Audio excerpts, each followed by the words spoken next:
नमस्कार दोस्तों, आज हम बात करने वाले हैं एक ऐसे मुद्दे पर जो हर एक व्यक्ति का दिल दुखा रहा है।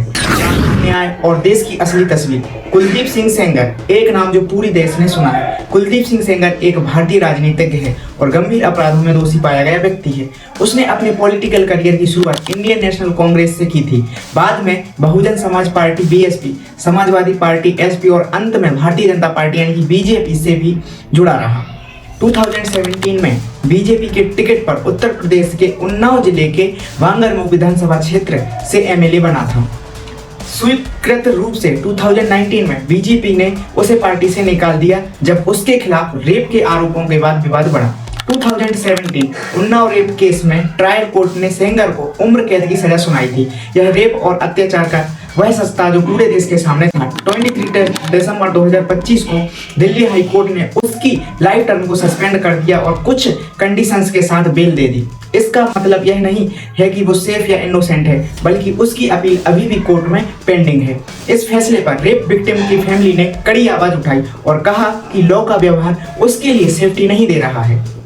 मेरा यही सभी भाइयों बहनों से यही कहना है, सभी देश के वासियों से यही कहना है कि आज मैं गई थी, हाई कोर्ट गई थी, मैंने जजमेंट सुना, हमें बहुत दुख हुआ।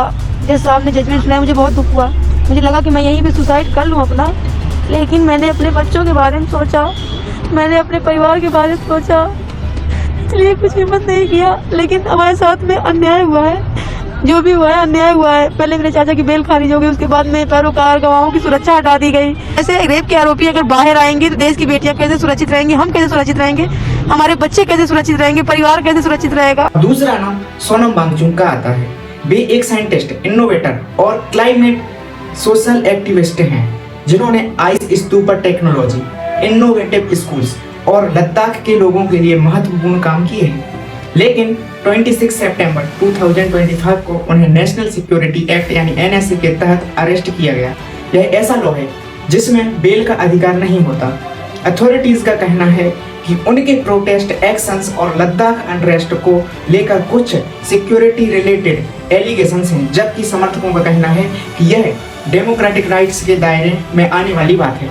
5 अक्टूबर 2025 को जेल से दिए गए अपने मैसेज में उन्होंने कहा कि वे चाहते हैं कि इंडिपेंडेंट जुडिशियल इंक्वायरी हो प्रोटेस्ट के दौरान हुई मौतों के लिए, और तब तक वे जेल में रहने को भी रेडी हैं।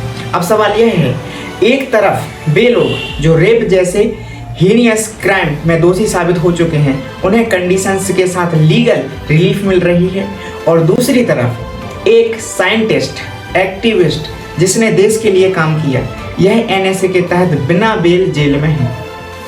क्या यही जस्टिस की इक्वालिटी है? क्या लॉ हर व्यक्ति के साथ इक्वल बिहेवियर करता है? यह सवाल हर सिटीजन को पूछना चाहिए, बिना किसी पॉलिटिकल वाइज के, सिर्फ फैक्ट और ट्रथ के साथ। देश तभी स्ट्रांग होगा जब लीगल सिस्टम में ट्रथ और जस्टिस की इक्वालिटी होगी। तो कहने का तात्पर्य है कि ये हमारी सरकार कर क्या रही है? जिसको जेल में होना चाहिए वो बेल पर घूम रहा है, और जो बेल पर होना चाहिए वो जेल में घूम रहा है। Same on Indian government and Indian constitution law.